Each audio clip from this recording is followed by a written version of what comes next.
Hello and welcome. Thank you for joining us here today at the Sunshine Cathedral via the website. And we want to welcome you to our worship services whenever you're in the Fort Lauderdale area. If you are in the area, we invite you to worship with us on Sunday mornings at 9 and 10:30 a.m. We're located at 1480 Southwest 9th Avenue. And for those who watch us weekly on the internet, we invite you to check our website often for other listings and programming that we might have that may be of interest to you. And for now, I invite you to come in and worship with us here at the Sunshine Cathedral. And Lamont has written, we pray not really knowing what to pray for. We pray not really knowing how to pray. Certain Christians who will happily tell you they have a monopoly on truth say that Jesus gave us exact instructions of how and what to pray, the Lord's Prayer. Isn't that nice? Thank you, Christians. Love that certainty. It must be great to be so sure of yourselves all the time. In these human words, God's voice is heard. We read in the book of Isaiah, in the year that King Uzziah died, I saw the Lord sitting on a throne, high and lofty, and the hem of God's robe filled the temple. Seraphs were in attendance, each had 6 wings. With 2 they covered their faces, and with 2 they covered their feet, and with 2 they flew. And one called to another and said, Holy, holy, holy is the Lord of hosts. The whole earth is full of divine glory. The threshold shook at the voices of those who called, and the house filled with smoke. And I said, Woe is me, I am lost, for I have unclean lips, and I live among a people of unclean lips. Yet my eyes have seen the Lord of hosts. Then one of the seraphs flew to me, holding a live coal that had been taken from the altar with a pair of tongs. The seraph touched my mouth with it and said, Now that this has touched your lips, your guilt has departed, and your error is blotted out. Then I heard the voice of the Lord saying, Whom shall I send? And who will go for us? And I said, Here am I, send me. In these human words, God's voice is heard. And we pray. We aren't always sure of ourselves, O God. We don't always feel secure, and yet we want you to use us to make a positive difference in the world. Hear our prayers and help us do what we can, even help us do some things that we are afraid we can't. Amen. Would you please join me in the spirit of prayer? Let us dwell together in peace, and let us not be instruments of our own or others' oppression. And now may God's word be spoken, may only God's word be heard. Amen. Amen. My great Aunt Gladys had a 3-legged pig. Now I knew she raised pigs, but I didn't know that one of them was deformed or differently able. And but I was listening one day when she was slopping the hogs. Of course, I just went with her and helped carry the feed. And she gets to the pigsty. And I noticed there's this 3-legged pig. And I thought, well, that's odd to have a 3-legged pig. So I asked her about the 3-legged pig. She said, oh, that's pork chop. That's my favorite pig. Because that pig saved my life. Shut up. Really? No, really. He saved my life. Remember last year when I had my heart attack? Of course, I didn't remember. I had that heart attack feeding the pigs. And it was Pork Chop who came to my rescue. Pork Chop grabbed me by the leg and dragged me all the way back to the house. Pork Chop went to the nearest neighbor's house, the Widow Jones, and pointed and grunted until the Widow Jones came out to see what all the noise was about. She followed Pork Chop back to Aunt Gladys's house, and there in the yard saw Aunt Gladys passed out. So the Widow Jones called 911. She called the ambulance. The EMTs came, and they saved my great Aunt Gladys's life. So she's telling me that story. She says, well, I'm alive today because of Pork Chop. Well, it's amazing. I didn't know any of that. But why does it have 3 legs? And she said, well, a pig that special, you don't eat all at once.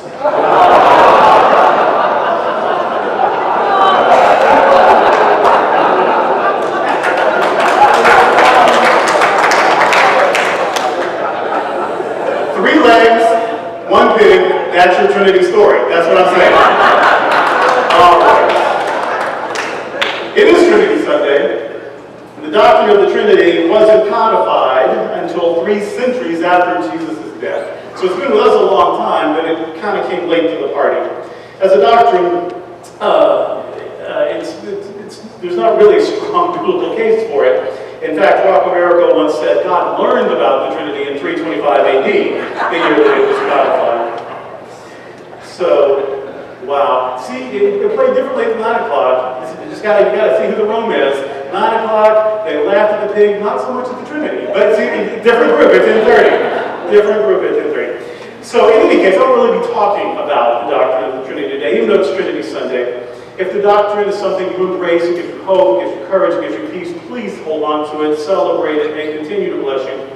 If you're Jewish or Muslim or Oneness Pentecostal or Unitarian, and the doctrine of the Trinity confounds you or doesn't make sense to you or doesn't appeal to you, then please just don't give it another thought.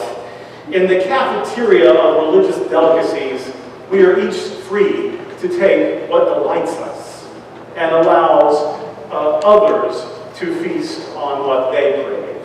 So the important thing isn't that we all eat the same thing, but that we all are fed. So I trust that if you are open to experiencing God, you will experience God in the ways that are right for you, whether that be described in the verbiage of the Trinity or not.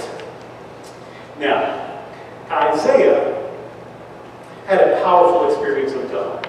And his experience wasn't exactly like other people's maybe, but he had a vision. Now, other prophets have visions all the time. This is rare for Isaiah to have this sort of vision. He's in a worship service, and he has this amazing vision. And it comes at a time of crisis. The king has just died. And so there's national anxiety. What's going to happen now? How is this going to work out? How's this going to play out? How's this going to work going forward? And so there is anxiety and unrest in the community and in the nation, which is the perfect time for an encouraging vision. And so during the worship experience, Isaiah has such a vision. And in that vision, he imagines God sitting on a throne. The throne of our country is in transition, but the throne of God is always occupied. Now, he's thinking, of course, in hierarchical terms, common to his worldview. But the point is, God is present. God is around. God's not going anywhere. And so even when other things are uncertain, we can trust that God is present. The throne represents power. And the power of God is available to us. In fact, it is the power of our lives. It is an omnipresent power, and we cannot get away from it. And so that is a comforting thought. And in that moment, while he is contemplating the power and the presence that God is, thinking about how good God is, Isaiah begins to feel inadequate. He wants to do something for God, but what can he do? God has everything. God is everything. God is everywhere. God is the substance of all that is. And Isaiah knows this. He points that out with these images of a robe filling the temple and of God's glory filling the earth. God's power and presence are everywhere. And so when you think about that, we seem sort of unnecessary in the divine plan. God is all power. So what are we needed for? When we make mistakes and we have fears and frailties and we don't know everything all the time. So what good are we? And yet, just like electricity needs a conduit to be put to use, God is all power, but that power needs a conduit. That's where we come in. And so yes, God is everywhere, and God is all power, and God is all, and God is in all, and God is infinitely good. And so that begs an hallelujah, but it also can be humbling. I get to be the conduit for that kind of power? Who am I? It's this wonderful, this almost dichotomy of I am part of the power of the universe, and yet compared to the vast universe, I feel like a speck of dust. That is actually a healthy tension, and we want to maintain that. And so there is Isaiah having his religious experience, realizing that he is part and parcel of the power of the universe, and feeling almost unworthy to even realize that. It can be humbling. God is in me, so why am I sometimes afraid? It's almost like my fear denies the power that God is. And that seems to call for some sort of change of perspective, some sort of repentance, some sort of change of direction, so that I won't focus on the fear, but more on the power that is within me. God is everywhere, so why do I expect failure? I should never expect failure. The power of infinite possibility fills every moment. How is failure even possible? And God is love. So how can we who worship God be so unloving to the poor, the sick, the dispossessed, the refugee, the vulnerable, the marginalized? To think of God's goodness, and to think of the ways that we deny that goodness, well, it can be what the Pentecostals used to call a sense of conviction. We've missed the mark. And we want to up our game, not just for God, but also for the sake of our own humanity. We want to be the kind of people that will not let 1,500 children just go missing on our watch. And so we are convicted, and we are called to repentance. We want to be the kind of people that will not tear children from their families in the name of security. We want to be better than that. We want to be the kind of people that will not blame diseases like AIDS on the people who suffer from it. We want to be the kind of people who say liberty and justice for all means all. We want to be the kind of people on Memorial Day weekend who not only honor those who gave their lives for our freedoms, but we want to honor them by continuing to protect those freedoms for all. And so, when we have fallen short, we feel convicted. We feel like we are called to acknowledge the shortcoming and correct it. And so Isaiah considers his insecurities. He considers his mistakes. He considers the time that he was unkind or unloving or untruthful or unfair or unfaithful. He's been a mess a time or two. We all have. We all remember that day, that time, that week, that year, that we were not our best. But then, in his daydream, angels touch him and tell him that he's worthy. Of course you're a mess sometimes. God never asked you to be anything other than you are. Just be willing to be used by the love that God is. So the angels touch him and tell him he is worthy. His higher thoughts, the better angels of his nature, remind him that God isn't limited by Isaiah's learning curve. Okay, you've made some mistakes. Okay, you didn't get it right every time. Okay, you've had some setbacks and some false starts. And none of that has anything to do with God. If you'll let God flow through you, God's got the hard part and God's got it under control. Are you willing to be used? Not are you ready to be perfect? No, just are you willing to be used? Isaiah has something to offer. If Isaiah is willing to believe that God can use him, even when he's not his best, if he's willing to have faith that God can use him to do things that seem impossible or unlikely or unconventional, well, what the heck? It's God and it's faith and it's miracles and the future has infinite possibilities. So here I am, God, send me, use me. And Isaiah will later use the image.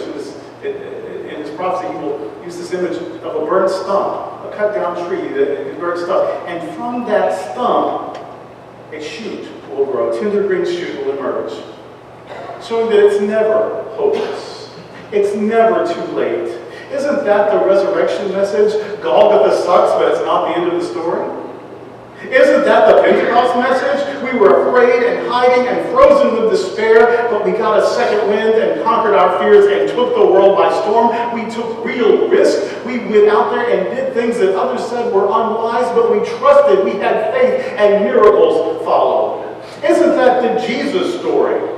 Here is Jesus. First of all, that we know Jesus' name is a miracle. Jesus wasn't his name, but that doesn't diminish the miracle.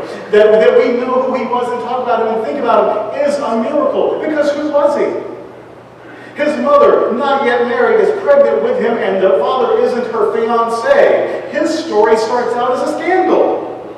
That's the beginning, and we're talking about him still. Honor, venerate. Someone who was born in scandal. Jesus is a poor Afro-Palestinian Jew, and that's an important fact to remember at a time when racism is rampant.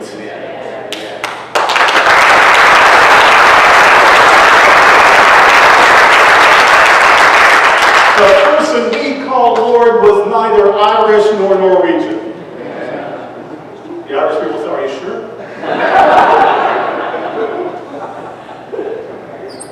He's temporarily homeless, born in a barn, and spent part of his childhood as a refugee in Egypt.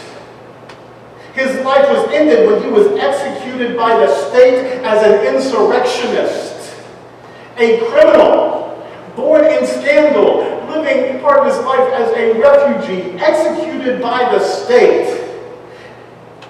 Complete riffraff by the standards of many. The sort of person, the sort of troublemaker, the sort of person who just doesn't follow the rules and crosses boundaries and crosses borders and riles up the people and gets people excited and hopeful and causes all kinds of trouble.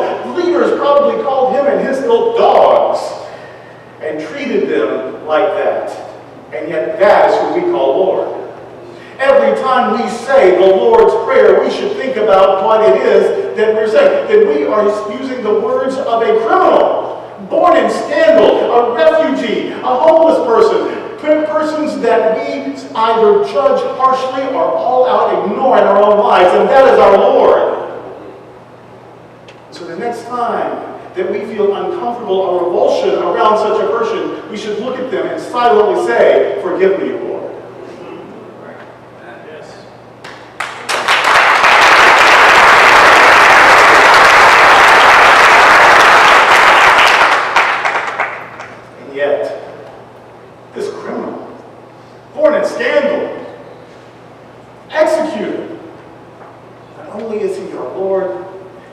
Say that the execution wasn't the end of his story. He's still around. He still inspires. He still encourages. His mission is still important, and we are still committed to it. You see, it's never over. The winds of renewal are always ready to bring forth a miracle. Even when all that is left is a burnt stump, a tender green shoot can emerge from it, and new life then is up and running. Isaiah wasn't sure that he was up to the call, but he prayed through it. And he said, in spite of my uncertainty, use me, send me. If you trust me, God, I'll try to trust you. And people are uncertain today. There's a lot of things going on around us that make us scared. And sometimes when we're scared, we want to pull back. We want to hide. We want to lock the door. We want to start trimming things. We want to hoard resources. We want to shrink the vision in to keep what's left of it safe. And that never works. We will smother it. We will control it to death. And so, yes, it is an uncertain time, but uncertainty doesn't call for control. Certainty calls for faith. And faith is trust in what we don't yet see. And so, yes, children are being taken from their parents. And I can't even imagine the pain that causes those families. Scars that will never fade. Wounds that will never heal. And I cannot with certainty say when or how this will be resolved. But we can pray until it is. And we can ask God to use us to be part of the solution. Please never pray a prayer that you're not willing to be the answer to. Whether it's Black Lives Matter, or the Poor People's Campaign, or reclaiming Jesus, reclaiming him from those who have weaponized him to promote war, or to attack women's autonomy, or to promote homophobia, transphobia. Whether they've used him to bless policies that punish rather than aid the poor. These movements are about people facing their fears and giving faith a chance and saying, here I am, send me. Praying and then being willing to be the answer to our prayers. That is the biblical model for toppling tyranny. As the Apostle Paul wrote, the weapons of our warfare are not carnal, but through God they are mighty to the pulling down of strongholds. And so, with no carnal weaponry, with limited resources, with not very promising odds, do we dare say, here I am, God, use me. Isaiah imagined an omnipresence that would never and could never let us go. He imagined, even from disaster, a shoot of hope breaking through. And he dared to pray, use me. I'm willing, and I want to be part of this. When we are uncertain, when we are afraid, when we are overwhelmed, I think that is the prayer that will give us courage. Not fix it, God. Not help me look away, not look at this, God. Not give me the excuses why all of this travesty is actually good for me in some way, even if it's terrible for someone else. No, the prayer that can change things or use me, because what God does for us, say it with me, God does through us. Use me. Send me. And when we are ready to pray that prayer, I promise God is ready to answer it. That's the prayer that worked for Isaiah, and I'm betting it will work for us, and this is the good news. Amen.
Thank you for joining us today here at the Sunshine Cathedral. If you're ever in the Fort Lauderdale area, we invite you to stop by and worship with us on Sunday mornings at 9 and 10:30 a.m. If you'd like to make a donation to the Sunshine Cathedral, or if you'd like to find out other resources that the Cathedral has to offer, please visit us at www.sunshinecathedral.org. Until the next time, we look forward to seeing you here at the Sunshine Cathedral.